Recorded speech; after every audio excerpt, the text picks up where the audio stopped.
हर kitchen में मिलने वाला साबूदाना। साबूदाना कार्बोहाइड्रेट से भरपूर होता है जो शरीर को ऊर्जा देता है। ये कम वजन वाले लोगों की डाइट में जरूर शामिल करना चाहिए। अतिरिक्त कैलोरी जोड़ने में ये मदद करता है। बच्चों यहाँ देखिए, ये साबूदाने जो होते हैं कई तरीके के मिलते हैं, पर कोशिश कीजिए जो मीडियम साइज के साबूदाने होते हैं, अक्सर हम टिक्की या उससे खिचड़ी खीर बनाते हैं, वही साबूदाने बेस्ट रहते हैं। आप वो ले लीजिए। जैसे कि मैंने अभी आधा कप साबूदाना लिया, इसको 2-3 बार मैं पानी से वॉश करने वाली हूँ। वॉश करना जरूरी है क्योंकि ऊपर से थोड़ा पाउडर भी लगा रहता है। वैसे तो ये होता है स्टार्च ही, पर फिर भी आप धो लीजिए उसे अच्छे से। और उसके बाद भी इसे भिगाना बहुत जरूरी है।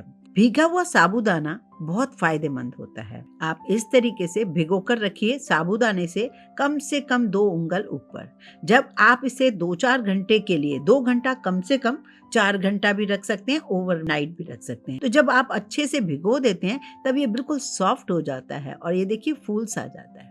बस ऐसा ही साबूदाना चाहिए। अब पहली चीज मैं बताती हूँ। एक पैन लीजिए जिसमें 1 से सवा कप पानी डाल दीजिए और इसमें ये भीगा हुआ एक छोटी कटोरी से 4 टेबलस्पून के आसपास इसमें साबूदाना डाल दीजिए।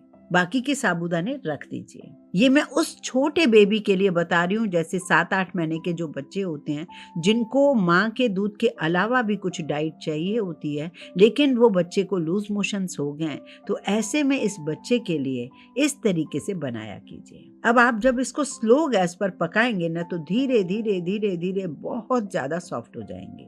और सादे साफ पानी में इसे उबालिए और तब तक उबालिए जब तक ये बिल्कुल ट्रांसपेरेंट न हो जाए। जरूरत लगे तो पानी एक्स्ट्रा और डाल सकते हो। ये देखिए करीब करीब 8 से 9 मिनट हुए इसे मैं पका रही हूँ और स्लो गैस पे पका रही हूँ, ढककर पका रही हूँ। आपने देखा बिल्कुल ट्रांसपेरेंट से कलर हो गया है इसका। अब गैस बंद कर दीजिए, थोड़ी देर के लिए छोड़ दीजिए।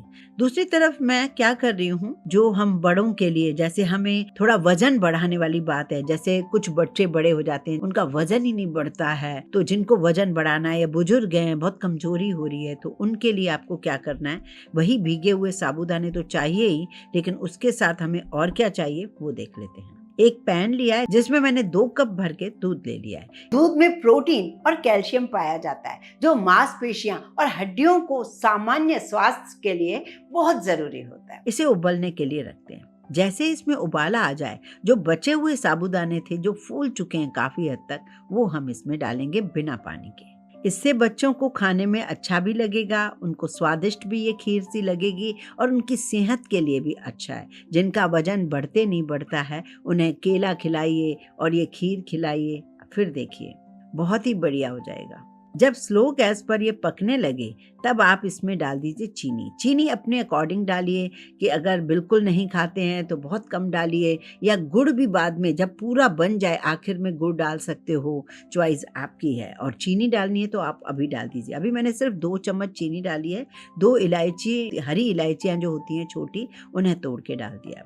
हरी इलायची खीर को खुशबू और स्वाद को बढ़ा देता है। 7-8 मिनट पकते हुए हो गया इसे, तो आपने देखा ये ट्रांसपेरेंट से साबूदाने हो गए।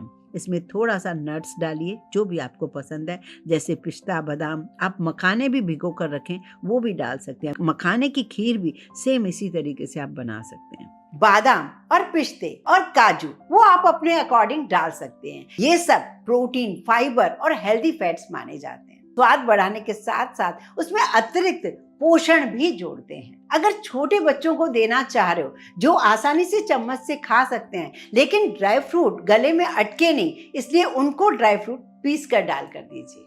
अब इसमें डाल दीजिए केसर। भीगा हुआ केसर डाल दीजिए, स्वाद और सेहत के लिए बेस्ट है। केसर खीर को सुंदर रंग तो देती है, अच्छी खुशबू देती है, खास स्वाद देती है और प्राकृतिक एंटीऑक्सीडेंट पाए जाते हैं इसमें, जो खीर की पौष्टिकता को और बढ़ाते हैं। और थोड़ा सा जब अच्छे से उबाल आ जाए, बहुत गाढ़ा मत कीजिएगा, ज्यादा गाढ़ा फायदेमंद नहीं होता है। जब इस तरीके से पक जाए, इसको गैस बंद कर दीजिए, क्योंकि रखने के बाद भी ये थोड़ा गाढ़ा हो जाता है। कहने को तो ये खीर है, पर ये फायदेमंद खीर है। बिल्कुल भी चिपचिपी नहीं बनेगी, बहुत ही अच्छी बनेगी। खीर तो बनकर तैयार हो गई है, लेकिन जो छोटे बच्चों के लिए मैंने कहा था उसके लिए कैसे करें ये देखिए। अब हमें इसको छानना होगा। क्योंकि ज्यादातर छोटे बच्चे को हम चम्मच से या बॉटल से देते हैं दूध, तो बॉटल में जब दूध में देंगे तो ये साबूदाना वो नहीं खा पाएगा, इतने छोटा बच्चा। तो उसको आप छान लीजिए। छानने के बाद आप क्या कीजिए, जैसे 3 पार्ट ये साबूदाने का पानी चाहिए और 1 पार्ट आप दूध डाल दीजिए। थोड़ा गर्म कर लीजिए दूध को। चीनी डालते हो तो डालिए कुछ दाने, अगर नहीं डालते हो, बच्चे को दूध में चीनी नहीं डाल के देते हो तो बिल्कुल स्किप कर सकते हो। अगर लूज मोशंस थोड़े नॉर्मल हैं तो उसको 2 पार्ट ये साबूदाने का पानी और 1 पार्ट दूध दे दीजिए। डिपेंड करता है आपको कैसे देना है। ये जब आप बच्चे को पिलाओगे ना, तो जैसे कि कहा जाता है चावल का माड़, जैसे कि कहा जाता है पतली छाछ, तो इसी तरीके से साबूदाने का माड़ यूं समझ लीजिए बच्चों के लिए अमृत है। और ये जो खीर है ये भी बच्चों के लिए, बड़ों के लिए, सबके लिए बेस्ट है। इस खीर को बच्चों सुबह या दोपहर तक खा लेना चाहिए। बच्चों को थोड़ी थोड़ी मात्रा में दीजिए, बड़ों को एक छोटी कटोरी देना पर्याप्त रहेगी।